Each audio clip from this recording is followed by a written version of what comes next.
ये घर नहीं टूटेगा, मेरा भरोसा भी हमेशा के लिए टूट जाएगा। ईशा बिना कुछ बोले आगे बढ़ने लगती है। उसी समय अवनी सबके सामने एक बड़ा फैसला सुनाती है। अवनी, बस अब और नहीं, मैं आज सब सच बता दूंगी। पूरा परिवार हैरान रह जाता है। अवनी कहती है, सूरज जी ने मुझसे कभी शादी नहीं की। उन्होंने सिर्फ मेरे बच्चे को समाज में सम्मान दिलाने के लिए अपना नाम दिया। हमारे बीच पति पत्नी जैसा कोई रिश्ता नहीं है। इतने में दरवाजे पर एक अनजान आदमी आता है। अनजान व्यक्ति, रुकिए, इस बच्चे की असली सच्चाई मैं जानता हूं। सबकी नजरें उसकी ओर मुड़ जाती हैं। वह एक फाइल और कुछ फोटो दिखाता है। फोटो देखकर अवनी के होश उड़ जाते हैं। ईशा, ये कौन है और तुम्हारे पास ये सब कैसे आया? वह आदमी कहता है, जिस सच को इतने दिनों से छिपाया जा रहा था, आज वह सबके सामने आएगा। सूरज भी हैरान रह जाता है। अवनी घबरा जाती है। अवनी, तुम यहां कैसे? आदित्य एक लिफाफा ईशा के हाथ में देता है। आदित्य, इसमें वो सबूत हैं जो साबित करेंगे कि सूरज ने कोई गलत काम नहीं किया। ईशा कांपते हाथों से लिफाफा खोलती है। उसमें आदित्य का लिखा हुआ एक पत्र और कुछ दस्तावेज होते हैं। पत्र में लिखा होता है, अगर मेरे साथ कुछ हो जाए तो मेरे बच्चे को समाज में सम्मान दिलाने की जिम्मेदारी सिर्फ सूरज निभाएगा। उसने जो भी फैसला लिया होगा वह मजबूरी में लिया होगा, स्वार्थ में नहीं। ये पढ़कर ईशा की आंखों में आंसू आ जाते हैं। तभी आदित्य कहता है, लेकिन अभी पूरी सच्चाई बाकी है। आदित्य की मौत कोई हादसा नहीं थी, उसके पीछे एक बहुत बड़ा षड्यंत्र था। पूरा परिवार सन्न रह जाता है। सूरज, बहुत दिन हो गए सच छिपाते छिपाते, अब समय आ गया है कि सबको पूरी सच्चाई पता चले। अवनी घबराकर बोलती है, नहीं, अभी नहीं। अगर सच सामने आ गया तो सब कुछ बिखर जाएगा। वह व्यक्ति शांत स्वर में कहता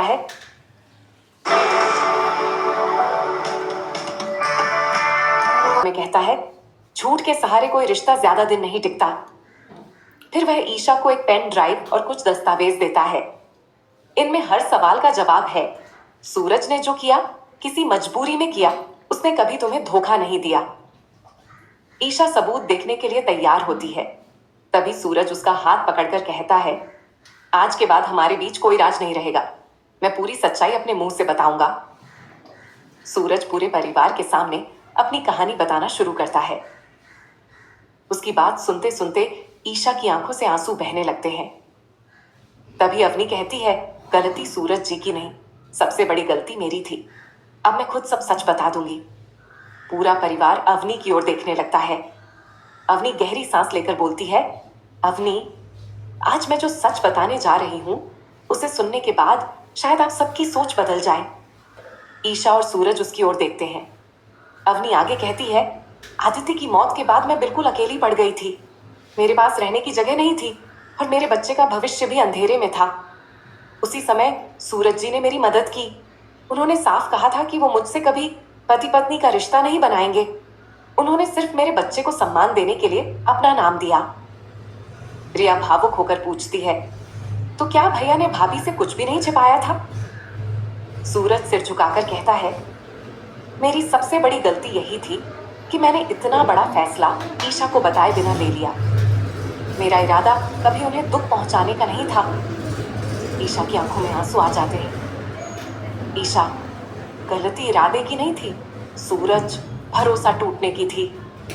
इतने में सूरज ईशा के सामने हाथ जोड़कर कहता है, मुझे एक मौका दे दो, मैं तुम्हारा विश्वास फिर से जीत कर दिखाऊंगा। तभी घर के बाहर एक पुलिस जीप आकर रुकती है। एक पुलिस अधिकारी अंदर आकर कहता है, सूरज जी, हमें आदित्य के मामले में एक नया सबूत मिला है। लगता है उसकी मौत के पीछे कोई बहुत बड़ा खेल था। हमें आपकी मदद चाहिए। पूरा परिवार एक दूसरे की ओर देखने लगता है। पुलिस अधिकारी फाइल सूरज और ईशा के सामने रख देता है। पुलिस अधिकारी, आदित्य के केस की दोबारा जांच में एक नया गवाह सामने आया है।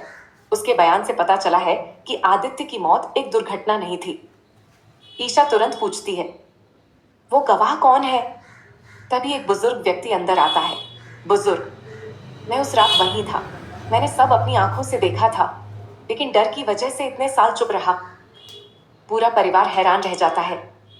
बुजुर्ग आगे कहते हैं, आदित्य ने आखिरी समय में सिर्फ एक बात कही थी, मेरे बच्चे का ध्यान रखना और सूरज पर भरोसा करना। ये सुनकर ईशा की आंखें भर आती हैं। वह पहली बार सूरज की ओर देखती है। सूरज कहता है, मैंने जो किया सिर्फ अपना वादा निभाने के लिए किया था, लेकिन तुम्हें बताए बिना फैसला लेकर मैंने तुम्हारा भरोसा तोड़ दिया। इसके लिए मैं हमेशा शर्मिंदा रहूंगा। ईशा कुछ नहीं कहती, लेकिन उसके चेहरे का गुस्सा थोड़ा कम होने लगता है। उसी समय पुलिस अधिकारी का फोन बजता है। फोन रखने के बाद वह गंभीर आवाज में कहता है, हमें अभी अभी खबर मिली है कि आदित्य के केस का मुख्य आरोपी शहर छोड़कर भागने की कोशिश कर रहा है। हमें तुरंत निकलना होगा। ईशा अपनी वर्दी पहनती है और कहती है, इस बार सच किसी भी कीमत पर नहीं छिपेगा। सूरज भी उसके साथ चलने के लिए तैयार हो जाता है। पुलिस अधिकारी, ईसा मैम, हमें एक नया गवाह मिला है। वह बयान देने के लिए तैयार है। कुछ देर बाद वह गवाह घर पहुंचता है। पूरा परिवार उसके आसपास इकट्ठा हो जाता है। गवाह, मैं आदित्य का दोस्त हूँ। उसने अपनी आखिरी मुलाकात में मुझसे कहा था कि अगर उसके साथ कुछ भी हो जाए तो सूरज पर कभी शक मत करना। यह सुनकर ईशा की आंखें नम हो जाती हैं। गवाह एक लिफाफा निकालकर ईशा को देता है। गवाह, यह आदित्य का लिखा हुआ पत्र है। उसने कहा था कि सही समय आने पर ही इसे सबके सामने लाना। ईशा पत्र पढ़ती है। उसमें लिखा होता है, सूरज मेरा सबसे भरोसेमंद दोस्त है। अगर वह मेरे बच्चे की जिम्मेदारी ले तो समझ लेना कि वह सिर्फ इंसानियत निभा रहा है। पूरे घर में सन्नाटा छा जाता है। सूरज धीमी आवाज में कहता है, ईशा, मैंने तुम्हें धोखा देने की कभी नहीं सोची। बस हालात ऐसे थे कि मैं सही समय पर सच नहीं बता पाया। ईशा जवाब देती है, गलती तुम्हारी नीयत नहीं, तुम्हारी चुप्पी थी। लेकिन अब मैं पूरी सच्चाई जानना चाहती हूँ। तभी पुलिस अधिकारी कहता है, मैम, जांच में कुछ और अहम बातें सामने आई हैं। हो सकता है इस मामले में किसी तीसरे व्यक्ति ने गलतफहमियां पैदा की हों। हमें उसकी भी जांच करनी होगी। सूरज और ईशा एक दूसरे की ओर देखते हैं। दोनों तय करते हैं कि अब वे मिलकर हर सच का सामना करेंगे। ईशा सबके सामने खड़ी होकर कहती है, मैंने बहुत सोचने के बाद एक फैसला लिया है। रिश्ते सिर्फ प्यार से नहीं, भरोसे और सच से चलते हैं। सूरज ने मुझसे सच छिपाकर गलती की, लेकिन उनका इरादा कभी गलत नहीं था। सूरज भावुक होकर कहता है, मैं वादा करता हूं, आज के बाद हमारी जिंदगी में कोई राज नहीं रहेगा। हर फैसला हम दोनों मिलकर लेंगे। ईशा मुस्कुराते हुए उसका हाथ थाम लेती है। अवनी आगे बढ़कर कहती है, अब मेरा और मेरे बच्चे का रास्ता अलग होगा। आपने जो सम्मान दिया उसे मैं जिंदगी भर नहीं भूलूंगी, लेकिन अब मैं अपनी पहचान खुद बनाऊंगी। ईशा अवनी को गले लगा लेती है। ईशा और सूरज के बीच सब कुछ ठीक होता देखकर अवनी मन ही मन बेचैन हो जाती है। रात को वह अकेले कमरे में कहती है, अवनी, अगर ईशा और सूरज फिर से एक हो गए तो मेरे बच्चे का भविष्य खतरे में पड़ जाएगा। अब मुझे आखिरी चाल चलनी होगी। अगली सुबह पूरा परिवार नाश्ते की मेज पर बैठा होता है। तभी अवनी हाथ में एक फाइल लेकर आती है।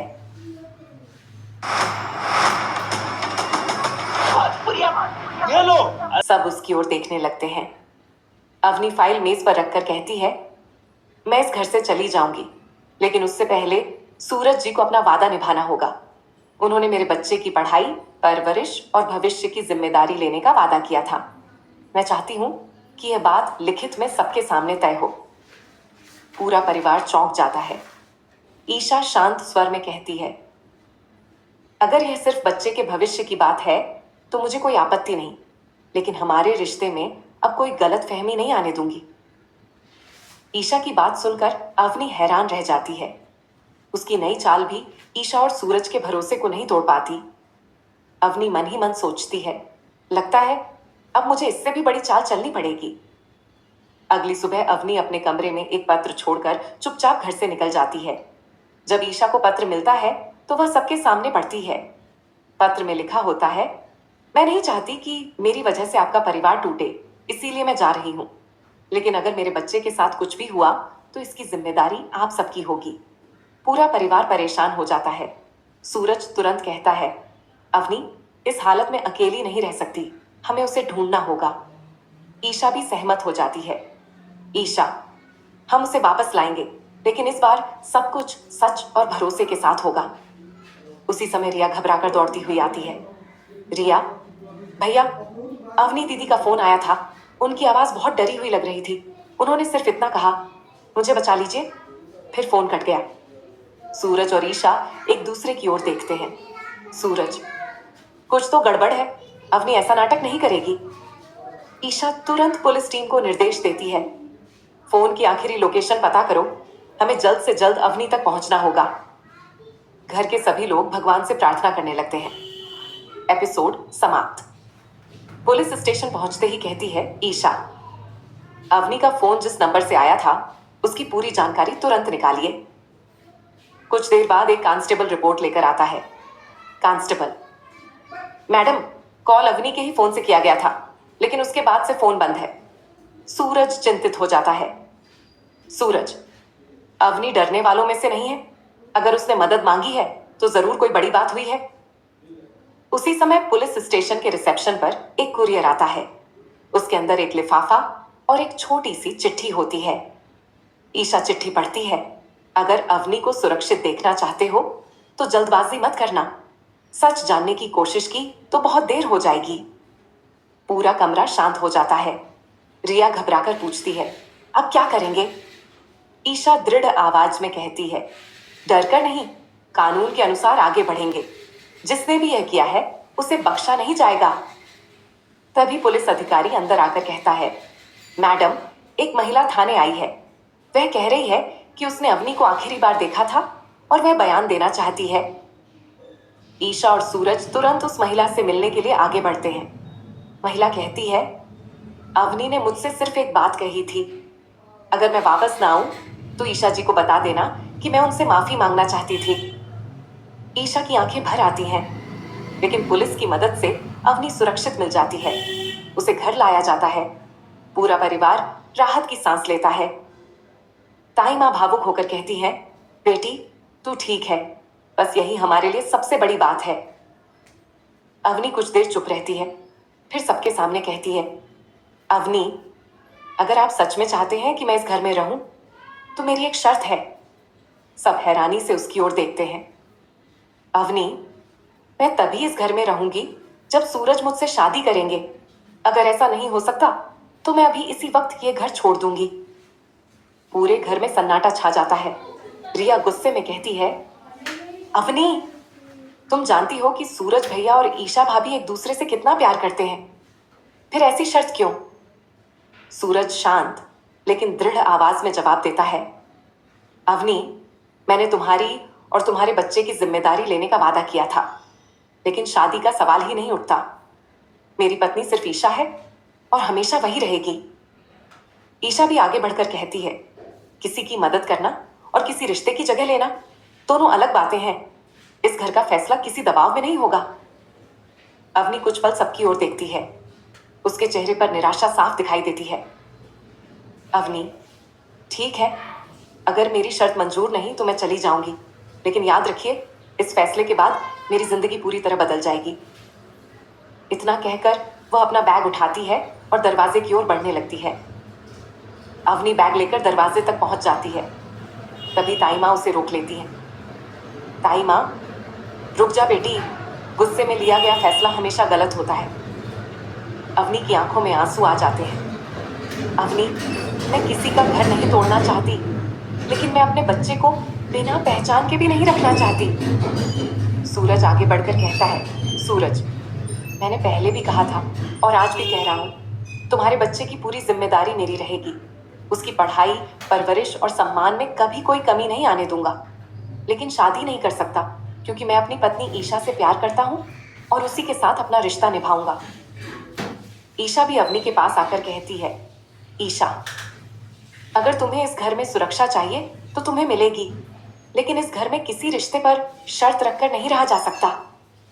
अवनी कुछ देर सोचती है, फिर अचानक वह मुस्कुराती है और कहती है, अवनी, तो ठीक है, आज मैं अपनी शर्त वापस लेती हूँ। सब हैरान रह जाते हैं, लेकिन अगले ही पल अवनी एक और बात कहती है, अब मेरी सिर्फ एक ही इच्छा है, मैं इस घर में मेहमान बनकर नहीं रहूंगी। या तो मुझे परिवार का हिस्सा मानिए या मैं हमेशा के लिए चली जाऊंगी। फैसला आप सबको करना है। ताइमा, रिया और काव्या एक दूसरे की तरफ देखते हैं।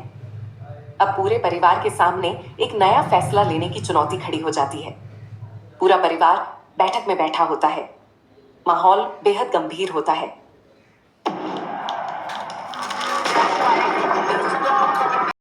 ये बात कभी नहीं बदलेगी। अवनी चुपचाप सबकी बातें सुनती रहती है। तभी रिया आगे बढ़कर कहती है, रिया, दीदी, आपने हमें हमेशा परिवार माना है, फिर आज परिवार को ही ऐसी शर्त क्यों दे रही हैं? अवनी की आंखों से आंसू बहने लगते हैं। अवनी, मैंने यह शर्त अपनी खुशी के लिए नहीं रखी थी। मैं जानना चाहती थी कि इस घर में मेरी और मेरे बच्चे की क्या जगह है।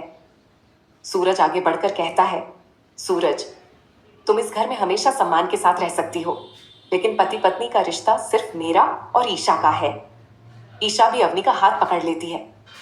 ईशा, अगर तुम सच में इस परिवार का हिस्सा बनना चाहती हो तो मैं तुम्हें अपनी छोटी बहन का दर्जा देती हूं, लेकिन हमारे रिश्ते के बीच कोई दीवार नहीं बनने दूंगी। अवनी भावुक होकर ईशा के गले लग जाती है। अवनी, मुझे माफ कर दीजिए, मैं डर गई थी कि कहीं मेरा बच्चा फिर से अकेला न रह जाए। ताइमा मुस्कुराकर कहती हैं, आज से यह बच्चा सिर्फ अवनी का नहीं, पूरे परिवार का बच्चा है। इतने में दरवाजे की घंटी बजती है। एक वकील आता है और कहता है, सूरज जी, आपके नाम एक कानूनी नोटिस आया है। ये नोटिस आपके परिवार की जिंदगी बदल सकता है। सूरज और ईशा एक दूसरे की ओर देखते हैं। वकील नोटिस सूरज के हाथ में देता है। सूरज नोटिस पढ़ते ही हैरान रह जाता है। ईशा, क्या लिखा है सूरज? सूरज धीरे से कहता है, ये नोटिस अवनी के बच्चे की कानूनी अभिभावकता, गार्जियनशिप को लेकर है। अदालत चाहती है कि हम सब वहां मौजूद रहें। अवनी घबरा जाती है। अवनी, नहीं, मेरा बच्चा मुझसे दूर नहीं जाएगा। ईशा उसके कंधे पर हाथ रखकर कहती है, शांत हो जाओ। जब तक मैं हूं, कानून किसी मां से उसका बच्चा बिना वजह नहीं छीन सकता। अगले दिन पूरा परिवार अदालत पहुंचता है। जज सभी की बातें ध्यान से सुनते हैं।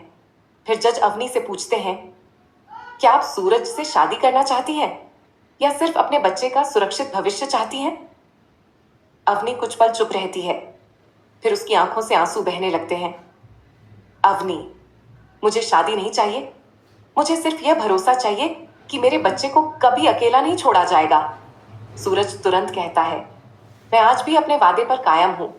इस बच्चे की पढ़ाई, परवरिश और सम्मान की जिम्मेदारी मैं निभाऊंगा, लेकिन मेरी पत्नी सिर्फ ईशा है। ईशा मुस्कुराकर कहती है, और मैं भी इस बच्चे को अपने परिवार का हिस्सा मानती हूं। जज मुस्कुराते हुए कहते हैं, रिश्ते मजबूरी से नहीं, विश्वास से बनते हैं। अदालत बच्चे की देखभाल उसकी मां अवनी को सौंपती है और परिवार से उम्मीद करती है कि वह उसके साथ खड़ा रहेगा। अदालत का फैसला सुनकर अवनी भावुक हो जाती है। वह ईशा के सामने हाथ जोड़कर कहती है, आज आपने मुझे हरा नहीं, अपना लिया है। ईशा उसे गले लगा लेती है और पूरा परिवार एक नई शुरुआत की ओर बढ़ता है। अदालत से लौटने के बाद पूरे घर में शांति होती है। सभी को लगता है कि अब सब ठीक हो जाएगा, लेकिन रात में अवनी अकेले बैठी सोच रही होती है। अवनी मन में, मैंने शादी की जिद छोड़ दी, लेकिन क्या सच में ईशा मुझे इस घर का हिस्सा मान पाएगी? तभी ताइमा उसके पास आती है। ताइमा, बेटी, बीते हुए कल को भूल जा, नई शुरुआत कर। अवनी सिर हिला देती है। अगली सुबह ईशा ऑफिस जाने की तैयारी कर रही होती है। तभी अवनी उसके पास आती है। अवनी, ईशा जी, क्या आप मुझे माफ कर सकती हैं? ईशा मुस्कुराकर कहती है, माफी तब मांगी जाती है जब रिश्ता खत्म हो जाए। हम अपना रिश्ता खत्म नहीं होने देंगे। ये सुनकर अवनी की आंखें भर आती हैं। उसी समय रिया भागते हुए आती है। रिया, भाभी, बाहर मीडिया वाले आ गए हैं। वो पूछ रहे हैं कि क्या सूरज जी ने सच में दूसरी शादी की है। पूरा परिवार चौंक जाता है। सूरज बाहर जाने लगता है, लेकिन ईशा उसे रोक देती है। ईशा, नहीं सूरज, इस बार जवाब मैं दूंगी। ईशा घर के बाहर जाकर मीडिया से कहती है, सच को अफवाहों की जरूरत नहीं होती। सूरज मेरे पति हैं और रहेंगे। अवनी हमारे परिवार की जिम्मेदारी है, कोई दूसरी पत्नी नहीं। कृपया झूठी खबरें फैलाना बंद करें। ईशा की बात सुनकर मीडिया चुप हो जाता है। दूर खड़ी अवनी यह सब देखकर भावुक हो जाती है और पहली बार उसे एहसास होता है कि ईशा ने सच में उसे सम्मान दिया है। अवनी ईशा के पास आती है। अवनी, आज आपने सबके सामने मेरा सम्मान भी बचाया और अपना रिश्ता भी। मैं जिंदगी भर आपका एहसान नहीं भूलूंगी। ईशा मुस्कुराकर कहती है, ईशा, परिवार में एहसान नहीं होते, सिर्फ रिश्ते निभाए जाते हैं। तभी घर की घंटी बजती है। दरवाजा खुलते ही एक महिला अंदर आती है। महिला, मेरा नाम संध्या है। मैं उस अनाथ आश्रम से आई हूं जहां अवनी कुछ समय तक रही थी। अवनी हैरान रह जाती है। अवनी, आप यहां? संध्या एक फाइल ताई मां को देती है। संध्या, अवनी ने कई साल पहले इस आश्रम की बहुत मदद की थी। उसने कभी किसी को इसके बारे में नहीं बताया। ताई मां फाइल देखकर भावुक हो जाती है।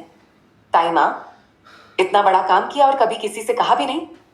अवनी सिर झुका लेती है। अवनी, मुझे लगा अच्छे काम का दिखावा नहीं करना चाहिए। ईशा मुस्कुराते हुए कहती है, आज से इस घर में तुम्हारी पहचान किसी की मजबूरी नहीं, तुम्हारी अच्छाई होगी। पूरा परिवार अवनी की ओर गर्व से देखता है। तभी सूरज कहता है, आज से हम सब मिलकर एक नई शुरुआत करेंगे। इस घर में अब कोई गलत फहमी नहीं रहेगी। सभी भगवान के सामने दीपक जलाते हैं और एक दूसरे का साथ निभाने का संकल्प लेते हैं। कुछ दिन तक घर में सब कुछ सामान्य रहता है। ईशा और सूरज का रिश्ता भी धीरे धीरे पहले जैसा होने लगता है। लेकिन एक सुबह अवनी अचानक सबको हॉल में बुलाती है। अवनी, आज मुझे आप सबसे एक जरूरी बात कहनी है। पूरा परिवार उसकी ओर देखने लगता है। अवनी एक लिफाफा ताई मां के हाथ में रखती है। अवनी, मैंने फैसला किया है कि अब मैं इस घर से अलग रहूंगी। सब चौंक जाते हैं। रिया, क्या? लेकिन क्यों? अवनी मुस्कुराकर कहती है, क्योंकि अब मैं किसी पर बोझ बनकर नहीं रहना चाहती। मैं अपने पैरों पर खड़ी होना चाहती हूं। सूरज कहता है, अवनी, इस घर में तुम कभी बोझ नहीं थी। ईशा भी आगे बढ़ती है। ईशा, अगर यही तुम्हारा फैसला है तो मैं तुम्हारा साथ दूंगी, लेकिन एक वादा करो, खुद को कभी अकेला मत समझना। अगर दोस्तों ये अपडेट आपको पसंद आया हो तो वीडियो को लाइक जरूर करें और ऐसे ही जबरदस्त, दमदार और सबसे तेज अपडेट पाने के लिए हमारे चैनल टॉप एंटरटेनमेंट अपडेट को सब्सक्राइब करना बिल्कुल ना भूलें। You know, when your ordinary moisturizer feels heavy and sticky,